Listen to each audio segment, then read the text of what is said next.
Leo was tired of being poor. He lived in a small, dusty house in a quiet village next to a wide, slow-moving river. When there was work, he toiled on local farms, and when there was none, he would just watch the murky water slide by. Sometimes he would dream he was on a magnificent boat, gliding effortlessly up the river toward the great city. He dreamt of a new life there, one with a grand house, pockets full of money, elegant clothes, and endless feasts. One morning, with no work to be found and the sight of the river more boring than ever, he decided that enough was enough. He was going to the city to make his fortune. As he walked down the main village path, he ran into his old friend, Daniel. "Daniel, I'm so glad I caught you before I go," Leo said. "Before you go? Where in the world are you going?" his friend asked, his eyes wide with surprise. "I'm going to the city to become a rich man," Leo replied, his voice buzzing with excitement.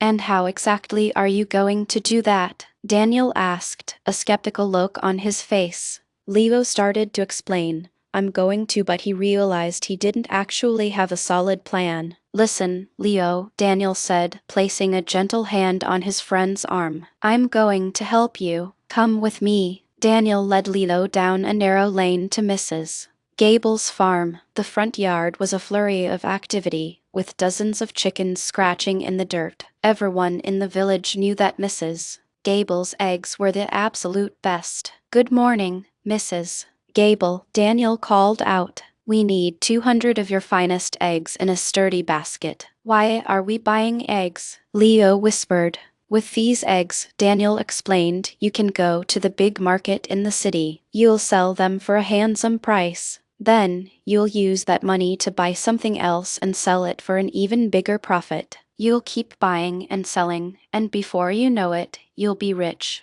Then you can pay me back for the eggs, and maybe a little extra for helping you start your business." Daniel paid for the eggs, handed the heavy basket to Leo, and they walked to the riverbank. They found a boat that was heading to the city. "Here's some money for your ticket. The city is waiting for you, my friend. Good food, fine clothes, everything you've ever dreamed of. Good luck, Leo. Come back a rich man." Leo said goodbye to his friend and climbed aboard. 20 minutes later, the boat pushed off from the shore. In 2 hours, he would be in the city for the very first time. A new life was about to begin. Leo closed his eyes, trying to picture the magnificent metropolis. "Leo, where are you off to with all those eggs?" Leo opened his eyes. It was Ethan, the baker's son, who was also going to the city to sell his father's pastries. "I'm going to the city to sell these eggs," Leo answered.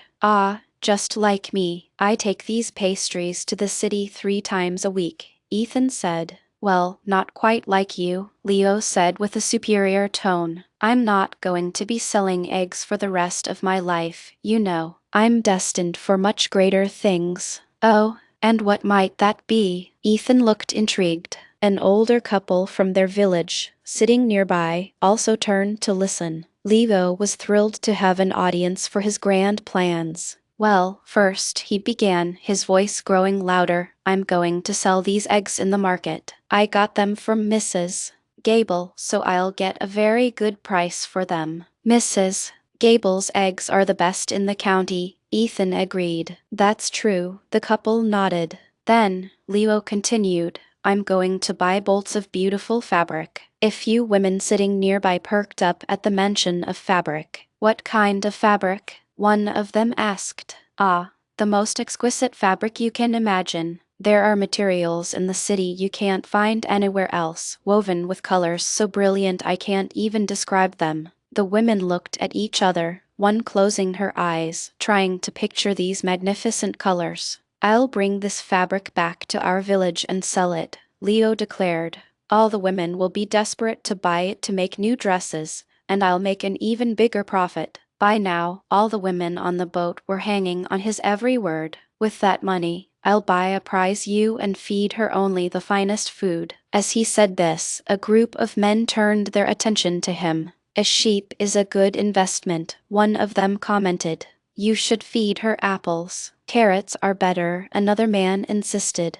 "My ewe will eat both apples and carrots," Leo boasted. Soon, she'll have 2 healthy lambs. I'll sell the lambs and their mother, and then, do you know what I'll buy?